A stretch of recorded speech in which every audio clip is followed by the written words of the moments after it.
hela är så rörande. Stäng av det, Boswell, jag orkar inte. Varför kan inte jag göra något som den där snurriga pampen? Varför kan inte jag skänka bort $1 miljon?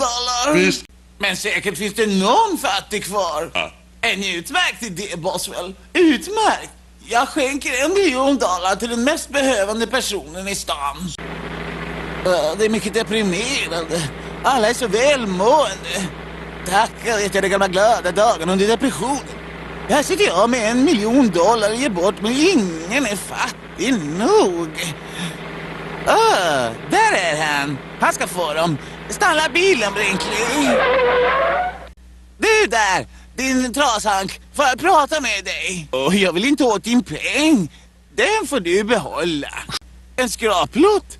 Du är fattig, va, eller hur? TC? Vem är TC? Menar du att ni är fler? Ibland är det ganska trångt i gränden. Gränden? Din stackars olyckliga krake. Det avgör saken. Här får du en check på $1 miljon. Utskriven på Top Cat. Här, varsågod. Ingen orsak. Då sa Brinkley, då åker vi hem.